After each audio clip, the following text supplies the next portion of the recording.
Subscribe करें और bell दबाएं ताकि कोई खबर रह न जाए।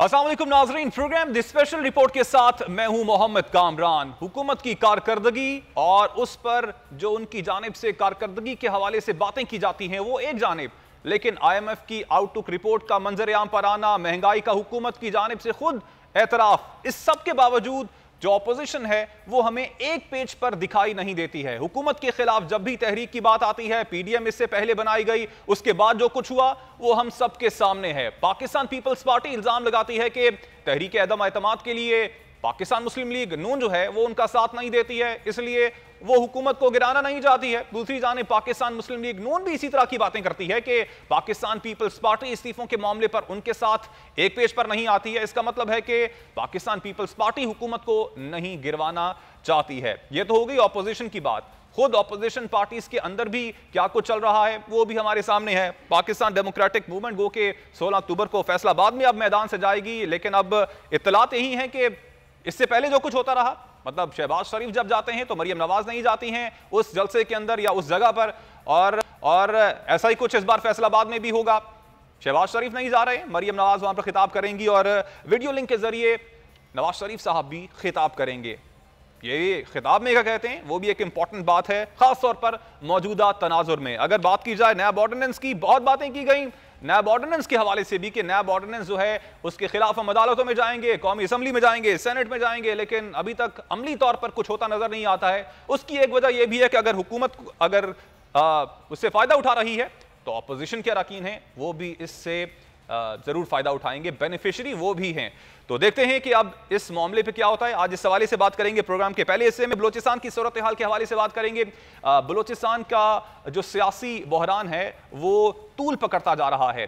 तहरीक अदम एतमाद जमा करवा दी गई है और बलोचिस्तान अवामी पार्टी के अपने ही अरकान अपने ही वजीर आला के खिलाफ इत्तेहादियों के साथ मिलकर इस वक्त वजीर आला के खिलाफ सरगर्म हैं और अपोजिशन भी यकीनन यही चाहती है कि वजीर आला को हटाया जाए। बहुत से गिले शिकवे हैं, उस हवाले से भी बात करेंगे।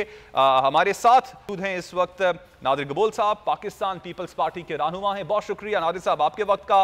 अहमद जवाद साहब ने हमें ज्वाइन किया है, पाकिस्तान तहरीक इंसाफ की नुमाइंदगी करेंगे, जबकि कुछ ही देर में पाकिस्तान मुस्लिम लीग नून के रहनुमा राना अरशद भी हमें ज्वाइन करेंगे। आपका शुक्रिया। और नादिर साहब आपसे गुफ्तगू का आगाज करना चाहूंगा। हमारे सामने इस वक्त जो कुछ सूरत हाल है, IMF जो कुछ कह रहा है वो एक जानिब, अवाम भी तो बहुत कुछ कह रही है, बहुत से गिले शिकवे कर रही है, और गिले शिकवे सिर्फ हुकूमत से नहीं ऑपोजिशन से भी हैं कि ऑपोजिशन ने उनकी आवाज बनना था, हुकूमत के खिलाफ कुछ करना था और हुकूमत को प्रेशराइज करना था कि जो इकदामात इस वक्त उठाए जा रहे हैं जिससे महंगाई बढ़ रही है उसको ब्रेक लगे। लेकिन ऐसे लगता है कि ऑपोजिशन तो आपसी के झगड़ों में मसरूफ है। बिल्कुल सही फरमा रहे हैं कि ऑपोजिशन के बीच में थोड़ी सी मिसअंडरस्टैंडिंग्स हैं आज के, मगर ये नहीं है कि हमने हुकूमत का जान छोड़ दिया या पीछे छोड़ दिया है। अभी 17 अक्टूबर को हम बहुत बड़ा एक जलसा करने जा रहे हैं लिहारी में, कराची में, जिसका मकसद तो ये है कि जो हमारे कारसाज के शोधा है उनको कराची तहसील देना है, मगर उसके साथ साथ हम कड़ी से कड़ी मुखालफत करेंगे हुकूमत के उन इक़दामात की जिसकी वजह से लोग आज खुदकुशी करने को मजबूर है। महंगाई की जो लहर है पाकिस्तान के अंदर, एक आम आदमी अपने बच्चों को 2 वक्त की रोटी नहीं खिला सकता, बेरोजगार कर दिया है इसने पूरे मुल्क को। तो उसके खिलाफ हम एक बहुत बड़ा एक जलसा करने जा रहे हैं। इंशाल्लाह आप देखेंगे कि इनका पीछा नहीं छोड़ेंगे। अभी ऑलरेडी इमरान खान साहब इतने बोखलाहट के शिकार हो गए कि उनको ये भी समझ में नहीं आ रहा कि आर्मी की जो तैनाती होती है उसमें उनका कोई इनपुट नहीं होना चाहिए। ये एक डिसिप्लिन इदारा है, वो खुद अपने तरीके से करते हैं, मगर वो क्योंकि इतने फ्रस्ट्रेटेड हो गए, उनको पता है कि वो परफॉर्म नहीं कर सकते, पाकिस्तान की आवाम के लिए कोई रिलीफ नहीं दे सकते, तो वो उल्टे सीधे इस तरह के फैसले ले रहे हैं जिससे मजीद और। अच्छा नादिर साहब हमारे साथ ही मौजूद रहिएगा। प्रोग्राम के सिलसिले को आगे बढ़ाते हैं। राना अरशद साहब आपकी जानिब आना चाहूंगा। हमने देखा है कि लफ्जी गोलाबारी तो बहुत की जाती है, क्या कुछ प्रैक्टिकल भी करने का प्लान है? खास तौर पे अगर PDM की बात की जाए, हुकूमत वैसे इस चीज में तो कामयाब नजर आई है कि ऑपोजिशन को एक पेज पे नहीं आने दिया है, तो क्या आप इस चीज को समझते हैं कि ऑपोजिशन को कम से कम एक पेज पे आना चाहिए?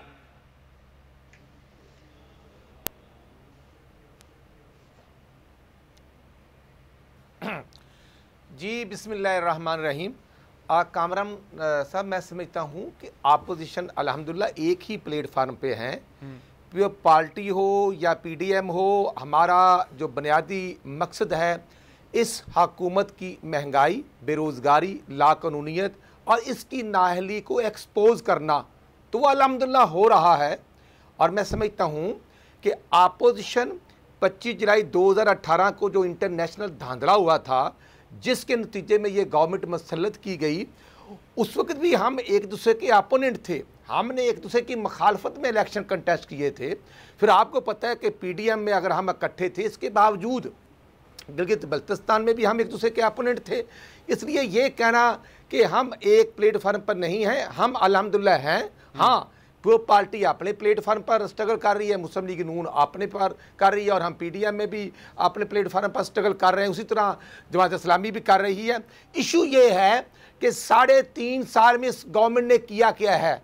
ये मैं समझता हूँ कि जो जिन्नात जंतर मंतर के ज़रिए ये हुकूमत चलाई जा रही है, और अगर इतनी ही हुकूमत कामयाब है तो फिर महंगाई के जिनको कंट्रोल क्यों नहीं करती। ये महंगाई आउट ऑफ कंट्रोल हुकूमत की नाअहली और ख़ुद पैदा की हुई इनकी अपने ये घर की, मैं समझता हूँ कि ये इनका प्रॉफिट, ये एटीएम मशीनें, ये आटा माफिया कौन है। वो चीनी पर जो 3 अरब की सब्सिडी दी गई थी और फिर चीनी की कमीशन की रिपोर्ट लहराई जाती थी, तो आज भी लाहौर समेत पंजाब पूरे पाकिस्तान में 115 रुपए तक चीनी का रेट पहुंच चुका है। कोई कंट्रोल नहीं करेगा, कंट्रोल करने की अहलियत नहीं। हाँ, एक ही काम है इनको कि नैब को अपोजिशन के खिलाफ इस्तेमाल कैसे करना है, और बिलियन ट्रीज के जो 15 या 16 अरब रुपए वो हजम कैसे करने हैं। बिलियन ट्रीज भाई, ये सुप्रीम कोर्ट के ऑनरेबल जजेस ने भी कहा था। उसके बाद बीआरटी की रिपोर्ट जो है, पेशावर जो 28 अरब का मनसूबा था वो 125 अरब तक पहुंच गया, और आज भी वो मनसूबा पाया तकमील को नहीं पहुंचा। कभी इधर से गाड़ी ख़राब होती है, कभी उधर से गाड़ी ख़राब होती है। यही मैं समझता हूं कि मेट्रो बस, मेट्रो मनसूबे मुल्तान, लाहौर, रावलपिंडी में हमने 3 लगाए थे 100 अरब में। हमारे खिलाफ तो बातें करते रहे हैं। 3 साल में किया क्या है? करप्शन जो पाकिस्तान इंटरनेशनल लेवल पर 117 नंबर था, ये करप्शन इन 3.5 साल में बढ़कर 120-21 तक पहुंच चुकी है, और ये इस हुकूमत का कारण है। खुद इमरान खान कहते थे कि डॉलर 1 रुपया महंगा होता है तो वजीर आजम चोर होता है। अब डॉलर 103 या 105 रुपए से 173 रुपए तक पहुंच चुका है। इसका जिम्मेदार कोई और नहीं, हुकूमत है। और अब जो कुछ ये कर रहे हैं, मैं समझता हूँ अदारों को मुलायम करना और अदारों के जरिए अपनी मन मर्जियाँ मनवाने का जो इनका शौक पूरा नहीं होता। इसलिए मैं कहना चाहता हूं कि ये नैब के चेयरमैन की एक्सटेंशन। चलिए सर, आप जो बात कर रहे हैं वैसे ये सब बातें आप भी करते रहे हैं। आपने जो बातें की हैं वैसे वो मैं पाकिस्तान तहरीक इंसाफ के जो रहनुमा है उनके सामने रखूंगा। अहमद जवाद साहब, आप वैसे जो इस वक्त आपकी अपनी हुकूमत की कारकर्दगी है उसको कहां पे रेट करते हैं? 3 साल से जायद का अरसा गुजर चुका है। गो के शुरू में बहुत सी बातें की गई, उनको हम पॉलिटिकल स्टेटमेंट्स ही लेते हैं, लेकिन अब 3 साल से जायद का अरसा गुजर चुका है। इस वक्त हुकूमत कहां पर खड़ी है? देखिए कामरान, महंगाई पे भी मैं बात करूंगा, लेकिन चूंकि सवाल ये है कि 3 साल में हुकूमत की कारकर्दगी क्या रही है, तो उसमें सबसे बड़ी तो मैं कहूँगा अचीवमेंट इस गवर्नमेंट की ये है कि कोविड के दौरान जिसमें दुनिया की बड़ी बड़ी इकोनॉमीज जो हैं वो शेक हो गई। अमेरिका में इन्फ्लेशन डिकेड्स के बाद जो है वो 6% से ऊपर गया, और वहाँ पे बड़ी बड़ी कंपनीज जो हैं, बड़े रिनाउंड फेमस ब्रांड्स आपने सुने होंगे, वो बड़ी बड़ी कंपनियां जो हैं वो कोविड के दौरान बंद हो गई। ये पूरी दुनिया पे एक इफेक्ट आया। यूके में भी आपने पिछले दिनों देखा था कि पेट्रोल के लिए वहाँ पे लाइनें लगी हुई थी। यानी कहने का मकसद ये है कि कोविड एक इंटरनेशनल क्राइसिस था कि जिससे तमाम इकोनॉमीज में इन्फ्लेशन में इजाफा हुआ है, लेकिन पाकिस्तान ने तो कोविड के दौरान अपने रीजन में सबसे अच्छा परफॉर्म किया। यहाँ पे तो इकोनॉमिक एक्टिविटी नहीं बंद होने दी, बिकॉज जो स्मार्ट लॉकडाउन और स्ट्रेटेजी इख्तियार की गई गवर्नमेंट ने, जिसे बाद में बाकी तमाम दुनिया ने भी इस्तेमाल किया, तो ये तो मैं कहूंगा कि सबसे बड़ी जो कामयाबी इस हुकूमत की ये है कि कोविड के दौरान यहाँ पे कोई इमरजेंसी, कोई क्राइसिस नहीं आया, बड़े अच्छे तरीके से उसको हैंडल किया गया। इकोनॉमी को भी बड़े अच्छे तरीके से, अगर उस इकोनॉमी के का सबूत अगर आपको चाहिए तो आप पाकिस्तान की 72 साल की तारीख में 29 अरब डॉलर के फॉरेन रिजर्व ढूंढ के मुझे निकाल दें, जो कि इन 3 सालों में जो कि 9-10 अरब डॉलर से स्टार्ट हुए थे। फॉरेन रेमिटेंस के तमाम रिकॉर्ड पिछले टूट गए हैं और वहां पिछले साल 27 अरब और इस साल तकरीबन 30 अरब डॉलर सालाना का जो इस वक्त ग्राफ वो बन रहा है। तो ये पाकिस्तान की एक्सपोर्ट्स में इजाफा हो रहा है, पाकिस्तान के रेवेन्यू कलेक्शन में इजाफा हो रहा है। मैं आपको ये मोटरवेज के वाले से भी बता दूं कि तो अवाम सर फिर खुश है। वैसे में सर एक तो आपकी तस्दीक करता चलूं, यूके में जो पेट्रोल का बहरान पैदा हुआ उसके पीछे कोरोना का कोई मसला नहीं था, वो ड्राइवर्स की कमी उनको होगी थी, ब्रेग्जिट बीच में एक और अलग से मसाइल थे उनके। एनी हाउ, अब सर आप तो कह रहे हैं कि कोरोना की वजह से जो इस वक्त सूरत हाल है वो क्रिएट हुई, मतलब कि आप ये नहीं कह रहे हैं कि इससे पहले जो पहले आप कहा करते थे कि ऑपोजिशन की जो जमातें हैं जो पहले 70 साल से करती रही या फिर 30 सालों में जो कुछ किया गया उनकी सफाई हम कर रहे हैं इसलिए हमें मुश्किलात का सामना है, तो अब ऐसी कोई बात अब आप नहीं करते हैं? नहीं, देखें, इसमें तो कोई शक नहीं है कि जो पिछले 50 साल में खास तौर पे 2 पॉलिटिकल पार्टीज, और जाहिर है कि उसमें मिलिट्री डिक्टेटरशिप भी उनके बराबर पार्टनर हैं, और अगर आज पाकिस्तान के जो हालात हैं, पाकिस्तान का जो इंटरनेशनल रैंकिंग के अंदर जो उसकी रेटिंग आती है, उसके जिम्मेदार तो वही हैं जिन्होंने पिछले 50 साल में हुकूमत की है। उसमें पिछले 3 साल में हुकूमत वाले तो नहीं रिस्पॉन्सिबल हो सकते ना। 3 साल में तो लेकिन हम सिर्फ ये बता सकते हैं। आपकी पार्टी के लीडर ने 90 दिन में तब्दीली का वादा किया था। मैं वापस आऊंगा और अवाम के हवाले से जरूर सवाल करूंगा आपसे कि आप भी अवाम में जाते होंगे, अवाम कहते हैं कि आपकी हुकूमत बहुत अच्छी चल रही है और हम बहुत खुश हैं और आप बिल्कुल सही कर रहे हैं, सही डगर पे चले हुए हैं और हमारी जिंदगियां जो हैं जिस तरह के आपने वादे किए थे उसी की बिल्कुल डगर पे चल चुकी है। मैं आपके पास जरूर आऊंगा। नादिर गबोल साहब, जो नैब ऑर्डिनेंस है इस हवाले से आपसे बात करना चाहूंगा। पाकिस्तान पीपल्स पार्टी ने भी बात की थी कि हम अदालतों में जाएंगे नैब ऑर्डिनेंस के खिलाफ, लेकिन अभी तक कुछ प्रैक्टिकली होता हुआ कुछ नजर नहीं आ रहा। जो नाकिदीन हैं वो ये कहते हैं कि ऑपोजिशन जो है क्योंकि खुद भी बेनिफिशियरी है, अगर नैब का ये ऑर्डिनेंस आता है और आ चुका है बल्कि, और इसकी खुद भी बेनिफिशियरी है, उनको खुद भी फायदे हैं, तो इसलिए ये सिर्फ बातें हैं, प्रैक्टिकली कुछ होने वाला नहीं है। नहीं, हमें कहाँ से फायदा है? जो एक ऑलरेडी एक कंट्रोवर्शियल नैब के चेयरमैन है जिनकी एक मुद्दत जो तय की गई थी वो खत्म हो गई, उसके बाद उनको अगर दोबारा से एक्सटेंशन दी गई है तो हम तो बेनिफिशियरी नहीं है, बेनिफिशियरी तो हुकूमत है। सर इख्तियारात ले लेंगे ना, और फिर उसके बाद जो केसेस हैं सर उनको बंद करने की बात की जा रही है। नहीं, केसेस नहीं बंद करेंगे ये, क्योंकि इनको पता है कि वैसे तो इनके पास कुछ है नहीं हमारे खिलाफ, मगर सिर्फ आवाम को गुमराह करने के लिए और हमारे साथ सिर्फ इंतकाम लेने के लिए इस तरह की हथकंडे इस्तेमाल कर रहे हैं ताकि हमारे लीडरान को ये अंडर प्रेशर रखे। मगर आप देखें वक्त बदल गया, अब चाहे हमारे लीडरान हो इंक्लूडिंग आसिफ ज़रदारी साहब, हालांकि उनको कोर्ट में पेशियों के लिए बुलाते हैं सेहत की खराबी के बावजूद, तो वो अभी हम लोग ना झुकने वाले हैं ना डरने वाले। हम इनका मुकाबला करेंगे। बिलावल भुट्टो ज़रदारी साहब ने ऑलरेडी हमें तैयार कर दिया हमारे तमाम वर्कर्स को कि इलेक्शन किसी भी वक्त हो सकते हैं। अब हुकूमत के आखिरी बस चंद लम्हे रह गए, क्योंकि जो इमरान खान ने जो वादे किए थे उन्होंने कोई वादा पूरा नहीं किया। वो तो ये कहते थे कि अगर महंगाई हो तो आप समझो कि प्राइम मिनिस्टर करप्ट है।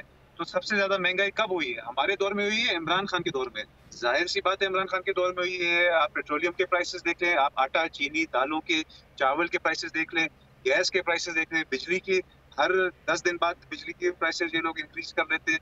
तो इमरान खान से ज्यादा करप्ट इंसान आज तक प्राइम मिनिस्टर नहीं बना, अगर इमरान खान की अपनी ही बात मानी जाए। मेरे कहने से नहीं हो रहा है, इमरान खान साहब ने खुद बोला था ये कि अगर आप समझ जाओ कि अगर महंगाई होगी तो वो सारा पैसा हुक्मरान के जेबों में जा रहा है। तो अभी सारा जो पैसा है वो खुसरो बख्तियार के जेब में जा रहा है, वो अलीम खान के जेब में जा रहा है, वो आजम स्वाति के जेब में जा रहा है, वो दिग्गज और जो इनके लीडरान है जिनका नाम आया करप्शन स्कैंडल में।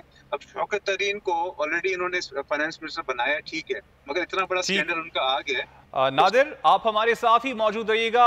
हमें ज्वाइन किया है सीनियर एनालिस्ट हैं, होस्ट हैं पीजे मीर साहब। बहुत शुक्रिया मीर साहब आपके वक्त का। मीर साहब, एक तो इससे पहले कि मैं बलूचिस्तान की सूरत हाल पे बात करूं, जो आप कैसे देखते हैं, हम एक जानिब देखते हैं कि नैब का ऑर्डिनेंस पास किया जाता है, कुछ तरमीम भी की जाती हैं, दूसरी जानिब फिर ये गिरफ्तारी के लिए छापे।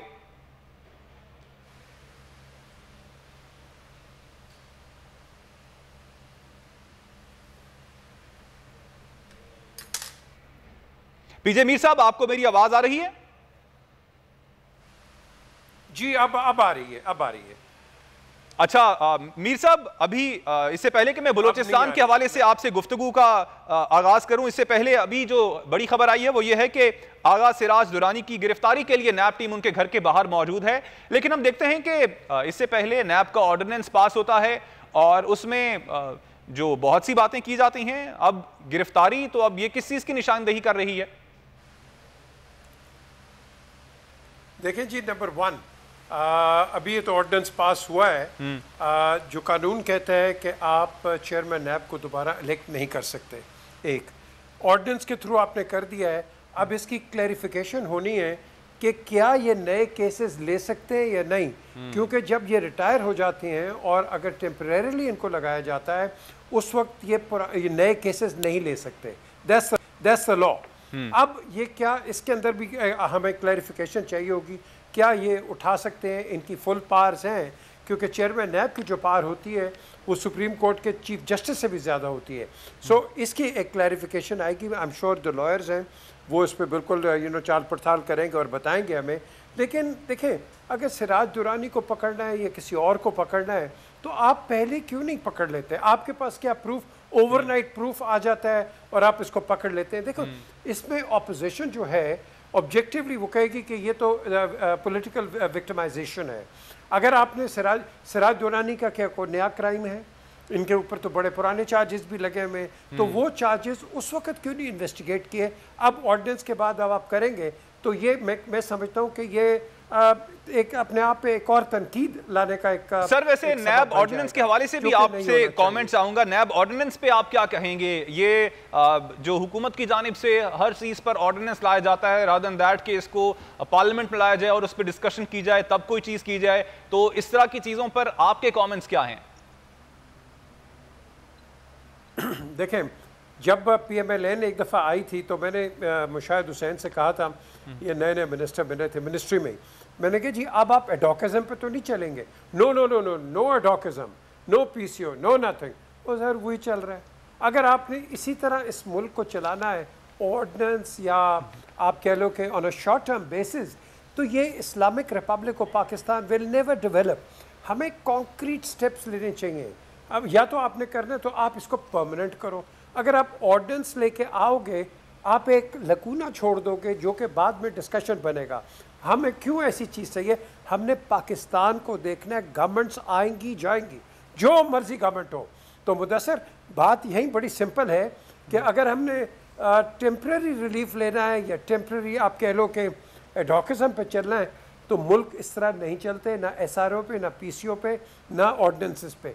हमने चलना है मुल्क हम। और उसके अलावा आप क्या करते हैं? हम ये आज की हुकूमत नहीं, पुरानी हुकूमतें भी ले लो, कोई GIT बन जाती है, कोई कमेटी बन जाती है। That means a failure of our system. तो आपको क्या जरूरत है कि आप कमेटीज बनाएं, JNT बनाएं और इस तरह की चीजें बनाएं? क्यों? क्योंकि मिसट्रस्ट हो गया बिटवीन द ब्यूरोक्रेसीज। बिल्कुल, आपका पॉइंट आ गया सर। हमारे साथ ही मौजूद रहेगा राना अरशद साहब, आपसे भी लास्ट कमेंट्स चाहूंगा इस गिरफ्तारी के हवाले से जिसके लिए इस वक्त नैब टीम मौजूद है, क्या कहेंगे? जी कामरान साहब, मैं समझता हूं कि जो आपने इस पॉइंट को रेज किया है, जो PJ मीर साहब क्योंकि बड़ी फहम फरासत रखते हैं, उनकी बात को मैं इंडोज करता हूं। आज देखें कि एक तरफ तो आप नायब के चेयरमैन को एक्सटेंशन दे रहे हैं और उसके लिए पुरानी ऑर्डिनेंस फैक्ट्री से एक ऑर्डिनेंस जारी करवा लिया है, पार्लियामेंट को आप ऑन बोर्ड नहीं लेते। और अच्छा, राना अरशद साहब हमारे साथ ही मौजूद रहिएगा। बलोचिस्तान की सूरत हाल के हवाले से बात करेंगे, जो बदलती हुई सूरत हाल है, सियासी बहरान की जानिब ऐसे लग रहे हैं कि मामला जा रहे हैं। हमारे साथ मौजूद हैं PJ मीर साहब, सीनियर एनालिस्ट हैं। बहुत शुक्रिया PJ मीर साहब आपका एक बार फिर से। जमील फारूकी साहब ने हमें ज्वाइन किया है, सीनियर एनालिस्ट हैं, एंकर पर्सन हैं बोल टेलीविजन के। जमील साहब आपका भी शुक्रिया। मीर साहब, आपसे मैं सवाल करना चाहूँगा बलोचिस्तान की सूरत हाल के हवाले से। क्या समझते हैं जो बलोचिस्तान की सूरत हाल अब इस वक्त पैदा हो रही है, इसके पीछे क्या वजूहात हैं? कोई अनदेखा हाथ है जो कि वजीर आला को वजीर आला की सीट पर नहीं देखना चाहता है? ये पूरे पाकिस्तान का ये प्रॉब्लम है, ये बलूचिस्तान का प्रॉब्लम नहीं है।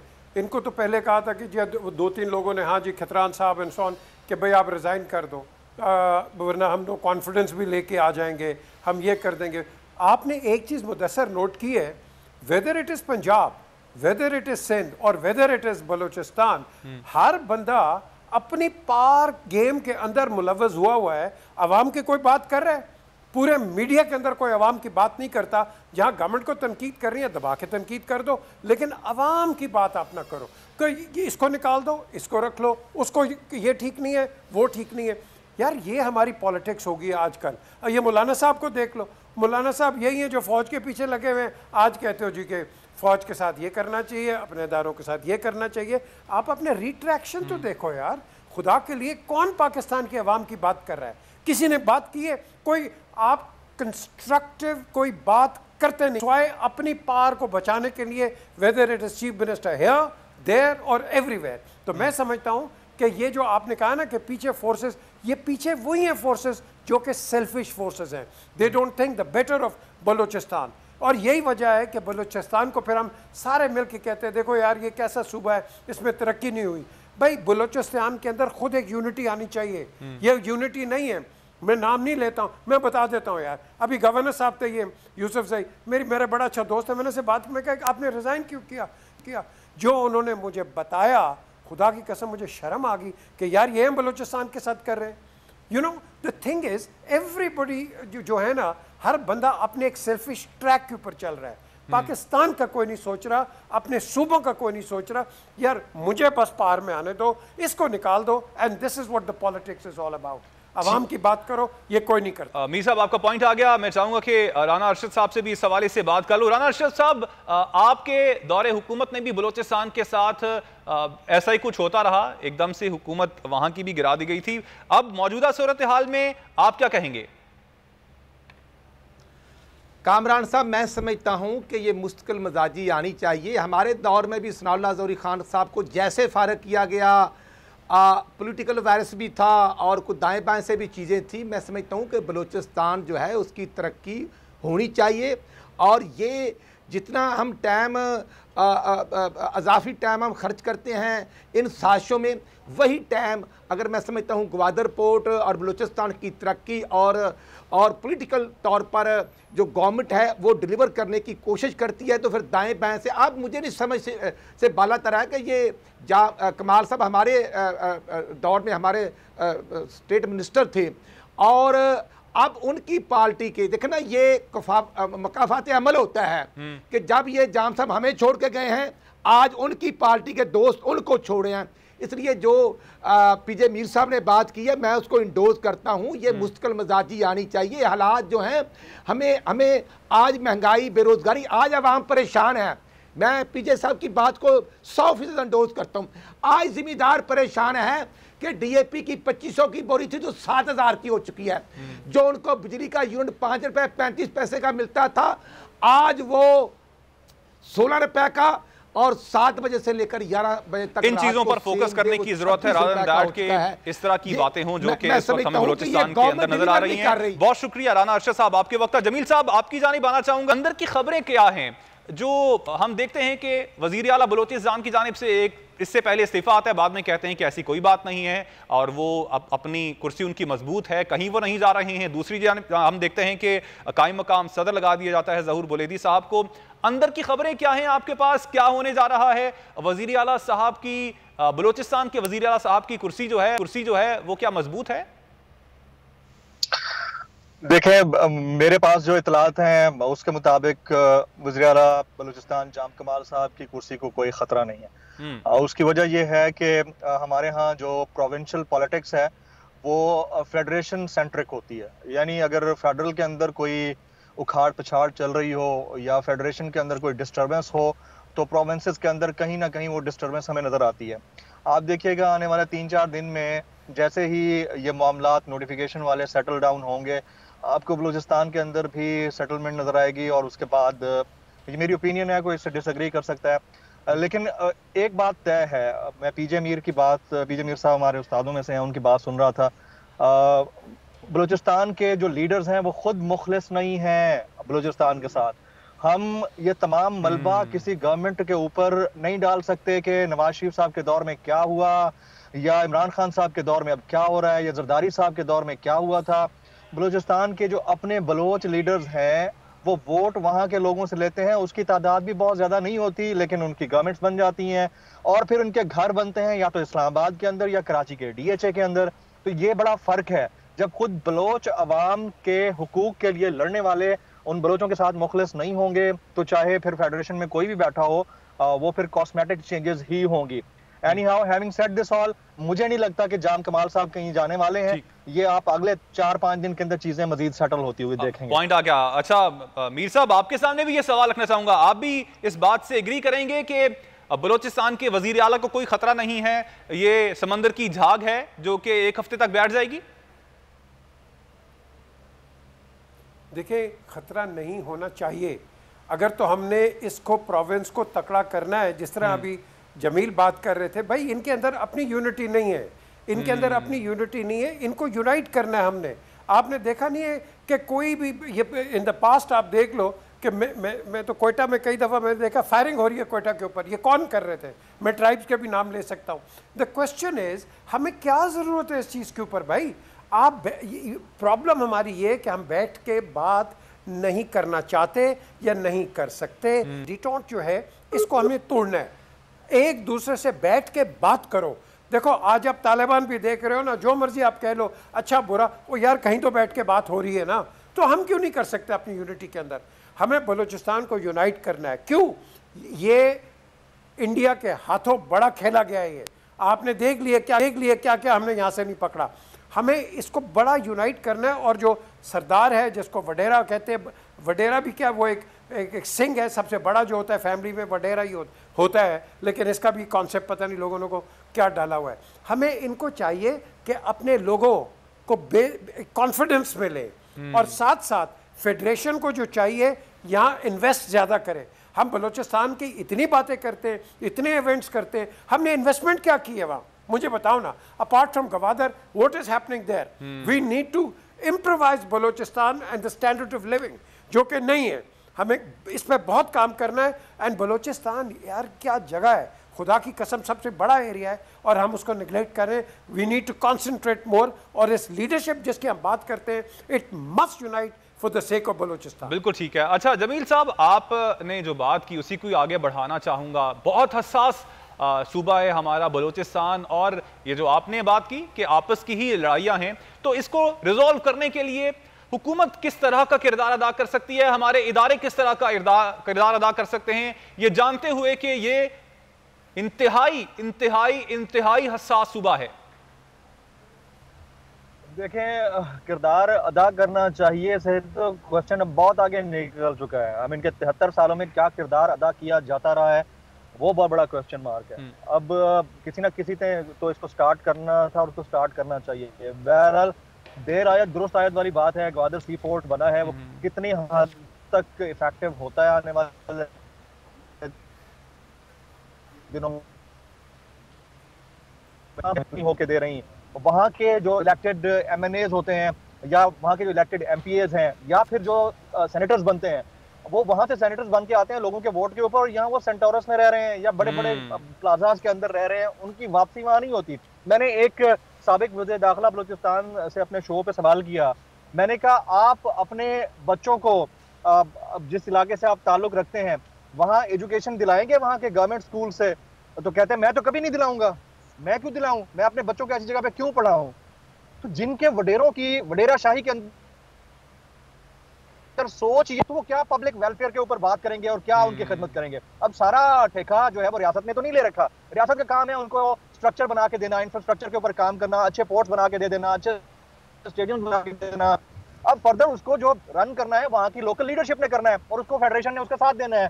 तो रियासत ने जितना करना था मेरे ख्याल में ग्वादर सी पोर्ट बना के सी पैक के ऊपर वहाँ के लोगों को कौमी धारे में ला के वो जो नाराज भी थे, उससे ज्यादा नहीं हो सकता था। अब आगे काम है फेडरेशन का भी और प्रोविंस का भी, वो उसको कैसे लेके चलता है ये हम 73 साल से देखते आ रहे हैं और शायद फिर आगे हमें इन फ्यूचर भी ये देखते रहना पड़े, क्योंकि सीरियसनेस वहाँ की लोकल लीडरशिप के अंदर भी नहीं है और जो फेडरल में बैठे हैं वो तो वैसे उन्हें इस्तेमाल कर रहे हैं। बलूचिस्तान के लीडर्स को मुखलिस होने की ज़रूरत है, ना सिर्फ सूबे के साथ बल्कि आवाम के साथ भी। बहुत शुक्रिया जमील फारूकी साहब, आपने वक्त दिया। जमील साहब, आपके वक्त का भी बहुत शुक्रिया। प्रोग्राम के आखिर में ग्रीन लाइन बस मंसूबे की बात करेंगे, जो कि ऐसा लगता है कि मुअम्मा ही बन गया है।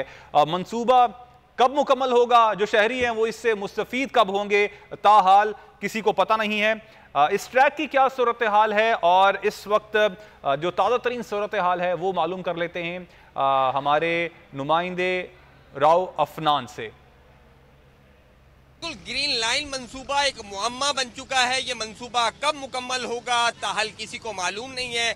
वफाकी वुज़रा जो है वो तारीख पे तारीख देते हैं, लेकिन हतमी तारीख का ऐलान ताहल ना हो सका।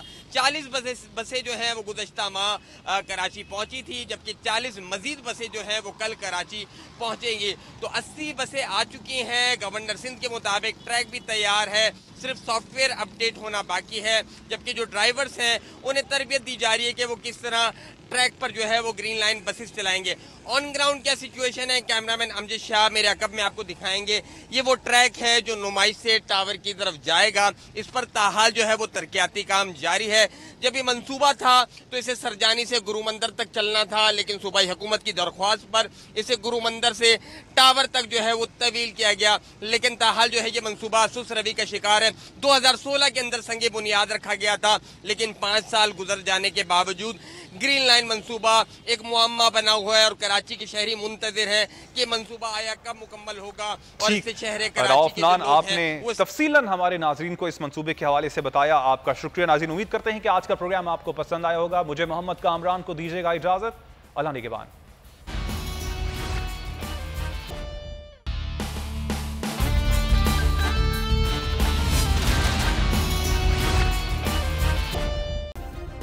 सब्सक्राइब करें और बेल दबाएं ताकि कोई खबर रह न जाए।